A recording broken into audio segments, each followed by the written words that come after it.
Olá pessoal, vamos dar início à nossa aula de hoje. Hoje iremos ver a terceira geração de computadores. Anteriormente, nossa primeira aula foi sobre a introdução à programação. A segunda aula foi sobre os principais eventos.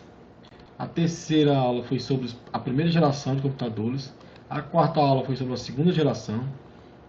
E hoje a quinta aula, a terceira geração de computadores.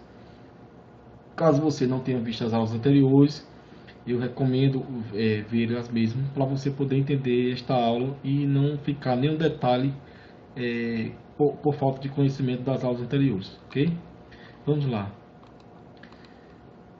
A terceira geração de computadores deu-se início do ano inicial de 1962 a 1975, mas baseados no tempo, nessa época, o que dentre as duas principais potências que ganharam a Segunda Guerra Mundial, que foi os Estados Unidos e a União Soviética, hoje conhecida pela Rússia. A União Soviética já está extinta. Acontece que houve uma corrida sem precedentes pela tecnologia, né?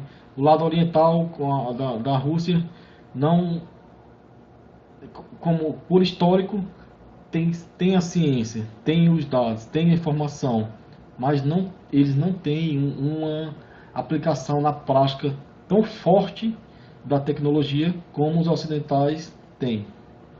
O fato é que essa aplicação da prática, essa aplicação ocorreu a parte ocidental, começou a se expandir exageradamente depois que a Rússia, a União Soviética, em 1959, foi o primeiro a lançar o primeiro satélite da humanidade. Os soviéticos foram também os responsáveis por lançarem o primeiro homem ao espaço. Então, houve um acirramento e os Estados Unidos estavam ficando para trás. Até então, a Rússia e a União Soviética eram os principais, todos os holofotes estavam ligados para a Rússia, né? Cientista, desenvolvimento, aplicação na prática. A partir de então, né, como os Estados Unidos estavam ficando para trás, depois desse acontecimento de 1959, que houve realmente uma revolução de aplicação da ciência, da prática no Ocidente. Vamos ver aqui o lançamento do Sputnik. Em outubro de 57, um simples som, um bip, surpreendeu o mundo. Era o som do Sputnik, o primeiro satélite artificial, a primeira lua feita pelo homem em órbita. O som apavorou os Estados Unidos, porque a União Soviética criou o Sputnik, uma lua comunista, uma lua vermelha. Na corrida espacial entre as duas potências, a Rússia deu muitos dos primeiros passos em direção à última fronteira. O primeiro homem no espaço foi Yuri Gagarin. Essa liderança dos comunistas agitou os Estados Unidos, mobilizando vastos recursos materiais. O esforço para alcançar e ultrapassar os soviéticos mostrou que, embora o primeiro homem no espaço tenha sido russo, o primeiro homem a pisar na Lua era americano.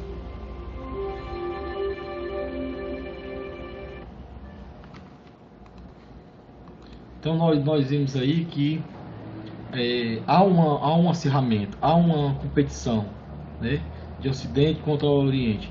Nós estamos, porque estou mostrando esse vídeo, porque estou mostrando esse acontecimento? Porque nós temos que nos apegar aos fatos. Se você vê livros, assim, pegar todos os livros que são escritos aqui na parte do Ocidente, não tem a história nós não temos o escrito, o conhecimento de como surgiu a tecnologia oriental, né? Nós temos ela aqui, temos resquícios do surgimento dela na parte oriental e temos o surgimento dela aqui no ocidental como se ela tivesse nascido aqui.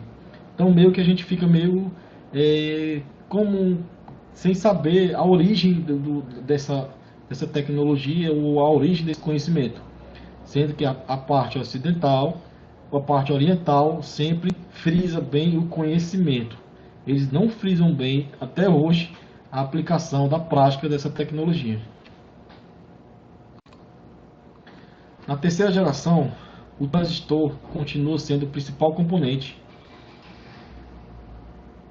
No entanto, o que diferencia a terceira geração da segunda geração, né, é o circuito integrado, ou chip.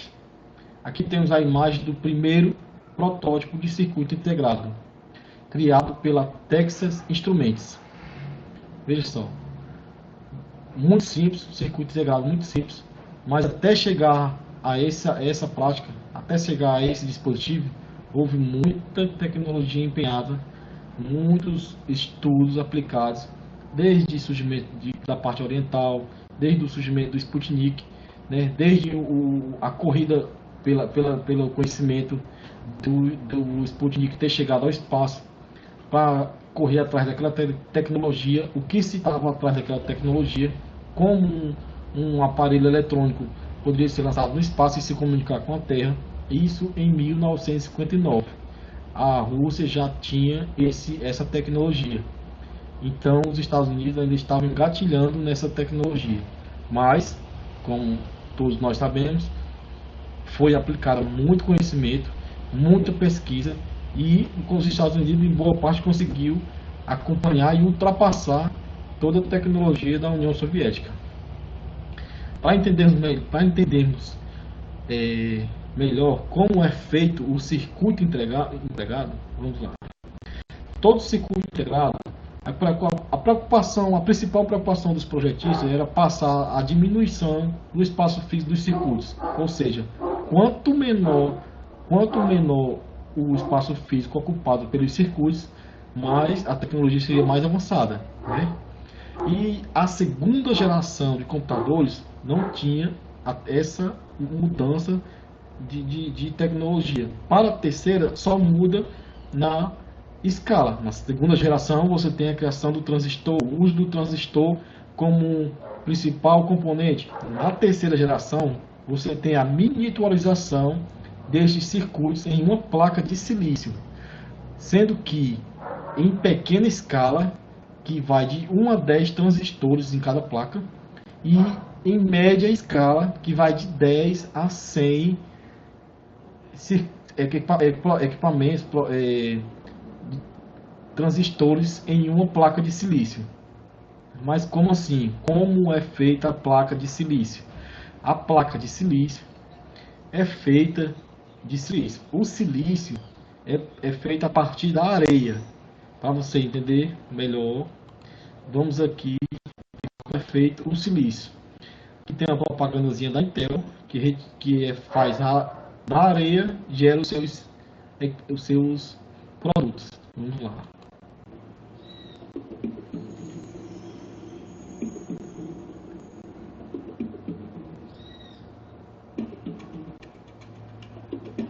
Aí a areia esquenta a areia a quase 14 mil graus. Se obtém,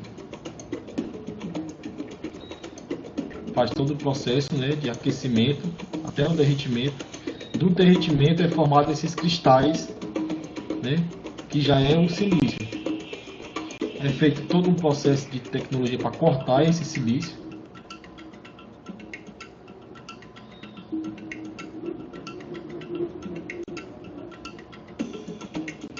São utilizadas várias técnicas atuais.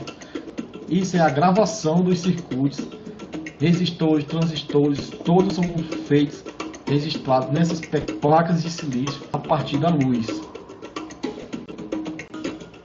Ou seja, todo o circuito é feito a partir da luz, gravada na placa de silício.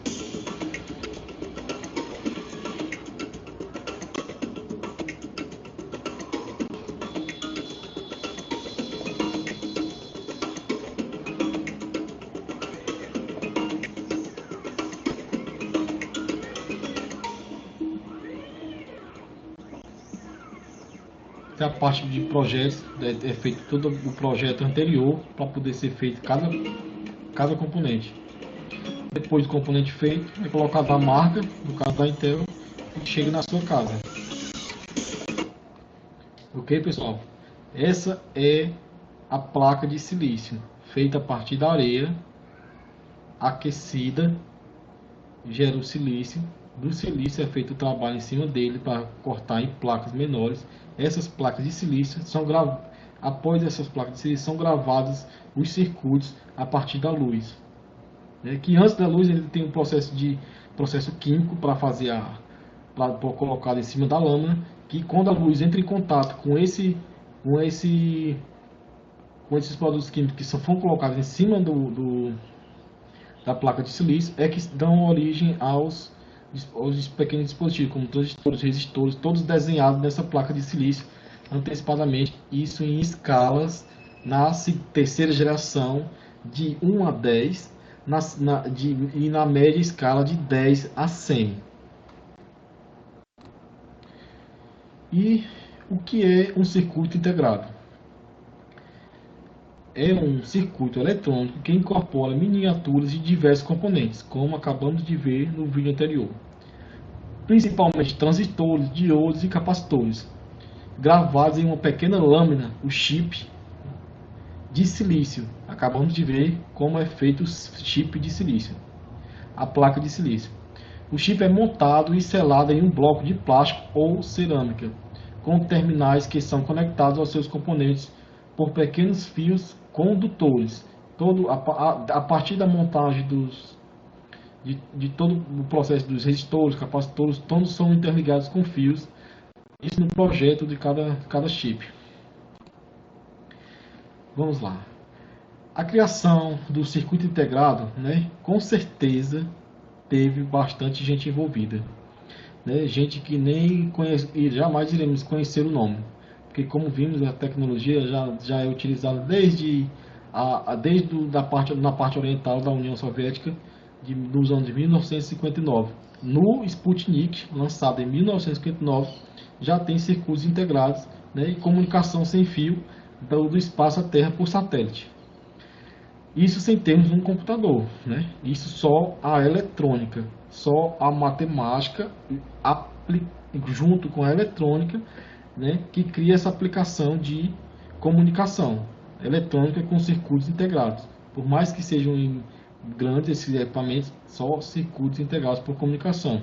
O Sputnik ele não fazia nada a não ser enviar um bip, um sinal do espaço para a Terra. Mas, né, como não se conhecia a tecnologia, o pessoal dos Estados Unidos ficavam com medo, pensando que a União Soviética estavam observando eles, vendo tudo que eles faziam lá de cima, né? Coisa que hoje já conseguem fazer, mas naquele tempo não, era só enviado um sinal. Mas por medo ou por precaução, né, o que houve realmente foi um absurdo investimento dos Estados Unidos em tecnologia para poder acompanhar a União Soviética. E nessa corrida, esse circuito integrado, que hoje chamamos de chip, tem dois cientistas, dois pesquisadores que são tidos como os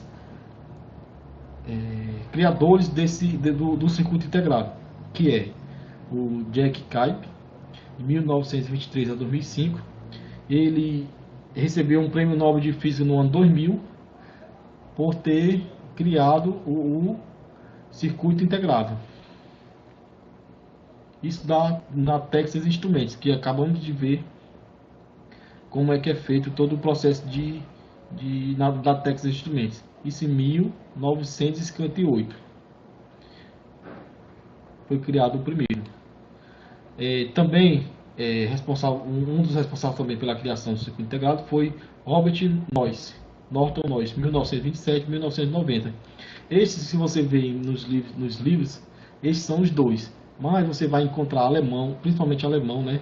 A Alemanha que tinha uma base de cientistas, né, controlada pelo um ditador maluco, o Hitler. Mas mesmo com toda a tecnologia que foi criada naquela época, a Siemens, né, que era a propulsora, a que fazia e vendia tecnologia ao nazismo, a Siemens está viva até hoje. Seus processos de componentes, criação de componentes estão até hoje. Então, o que se supõe é que essa tecnologia, após a Segunda Guerra Mundial, né, foi só os vencedores da guerra, como os Estados Unidos e Rússia, pegou essa tecnologia e desenvolveram novos baseados nessas anteriores. Os circuitos integrados permitiu maior compactação e confiabilidade dos computadores com uma expressiva redução de custos. Olha, se você não usa mais válvulas, não usa mais fios longos grandes que precisam de muito tempo para ser feitos, você usa só areia, uma placa de silício. Dentro dessa placa você consegue fazer, na terceira geração, você consegue colocar 10 transistores no mesmo espaço que se coloca um, em pequena escala, e na mesma tecnologia que também é usada na terceira geração, você consegue colocar de 10 a 100, né? Consegue-se muito espaço. Nessa geração, o hardware tinha maiores atenções ao projeto do que o software. Nessa geração, o hardware ainda tinha ainda estava com os holofotes muito voltados para o hardware também, não como hoje, né? Mas o software também estava ganhando bastante importância rapidamente. Foram criadas várias linguagens de programação, entre elas Algol, Lisp, C, Pascal, Prolog, Ada, dentre outros. O processo de produção de programas começou a ser visto como atividade de engenharia. Segue aqui um exemplo do CI ou do chip. Na terceira geração, houve importante melhoria nos compiladores, que passaram a produzir códigos tão eficientes quanto um bom programador de linguagem assembly. O compilador é um programa de computador que, a partir do código-fonte escrito em uma linguagem compilada, cria um programa semelhante equivalente ao escrito de uma linguagem, né? Você tem a linguagem assembly, né, que é a linguagem de máquina.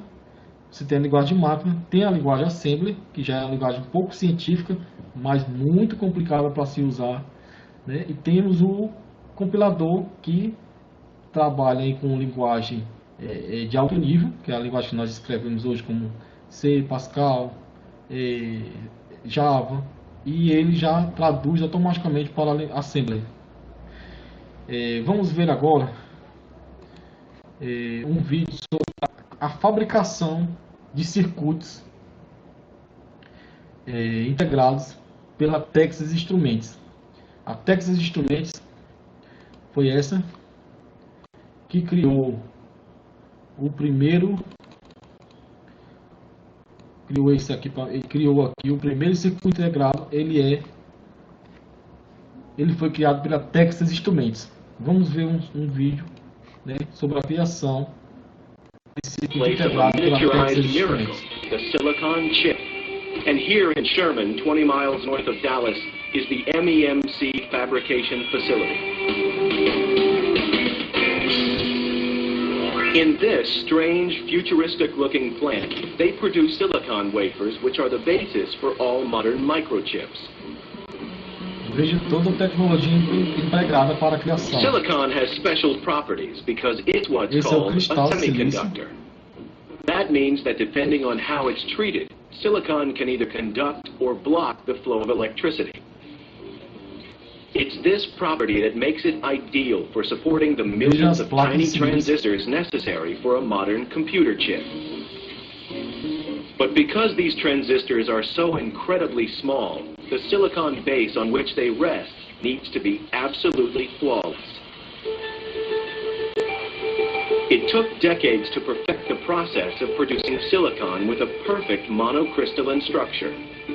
They begin with raw polysilicon, or poly, and heat it to over 2,500 degrees Fahrenheit inside a special sealed furnace, which has been purged with argon gas to eliminate any air. The resulting lake of molten silicon is then spun in a crucible, and a silicon seed crystal, roughly the size and shape of a pencil, is lowered into it while spinning in the opposite direction. As the molten polysilicon is allowed to cool, the seed crystal is slowly withdrawn at around 1.5 millimeters a minute.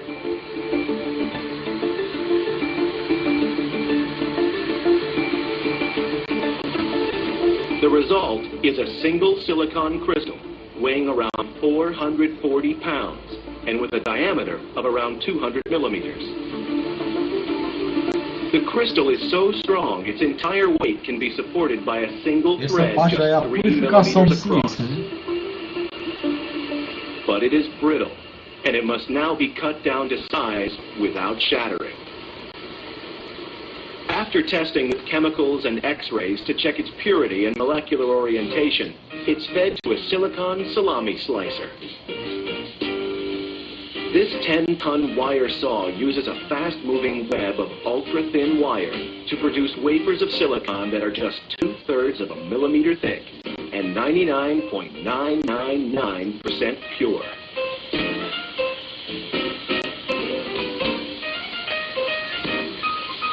Once cut, there are microscopic marks left on the wafer surface, so it's time for a buffing using a process called lapping.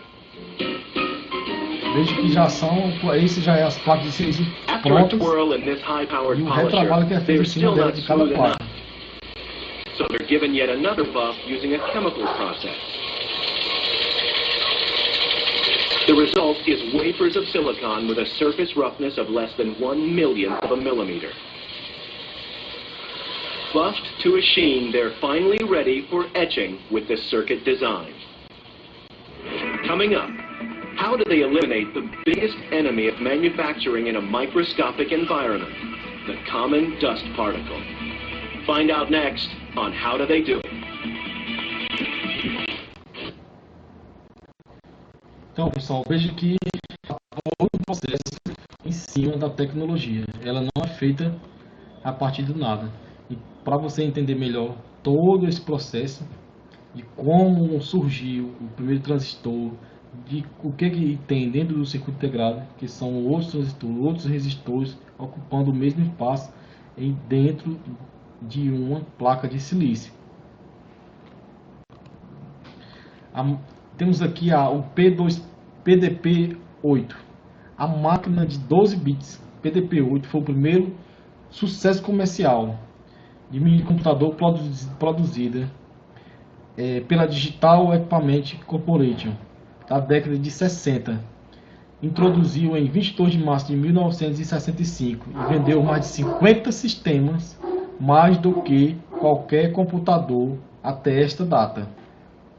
Os primeiros computadores com circuito integrado com sucesso foram criados pela Burroughs em 1968 e tinha o nome de B2500 e B3500. O mercado de computadores era dominado pela IBM. Destaques os mainframes ou computadores de grande porte ou os sistemas operacionais apresentavam significativa melhora e incorporavam recursos de multiprogramação, time sharing e memória virtual. Memória virtual é a memória utilizada no disco pelo sistema operacional. A multiprogramação permitia que o sistema operacional trabalhasse com vários programas ativos, há pouco do que vemos hoje. Neste caso, se um determinado programa demandava dados armazenados em fita, então outro programa estava em processamento, até que o recurso do programa anterior fosse disponibilizado, o time sharing. Similar ao multiprocessamento, permitiu que um único computador tivesse seu uso compartilhado por múltiplos usuários com acesso via terminal online.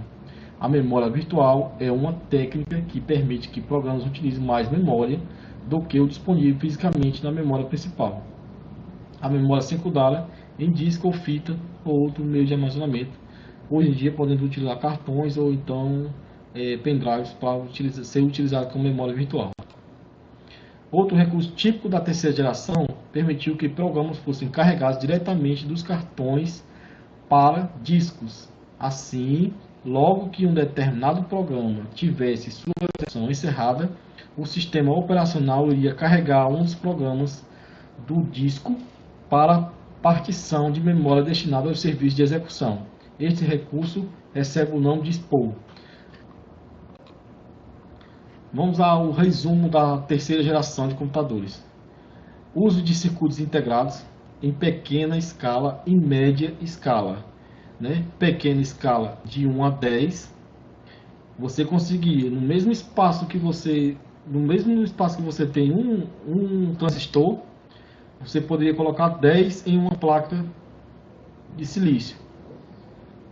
Essa mudança essa tecnologia foi que deu início à terceira geração de computadores. Uso de circuitos impressos em multicamadas, uso de memória de estado sólido, linguagem de alto nível, com compiladores inteligentes, uso de multiprogramação, sistemas operacionais para uso de time sharing, tempo compartilhado, e utilização da memória virtual. Tivemos muitos pontos na terceira geração que se prolongaram pelo tempo, e até hoje utilizamos essa tecnologia que foram criadas na terceira geração. Aqui um resumo detalhado. Na primeira geração, eram utilizados as válvulas, né, a vácuo. Na segunda geração, temos os transistores, né? Na terceira geração, também temos os transistores. No entanto, os transistores estão dentro dos circuitos integrados, que são desenhados nas placas de silício.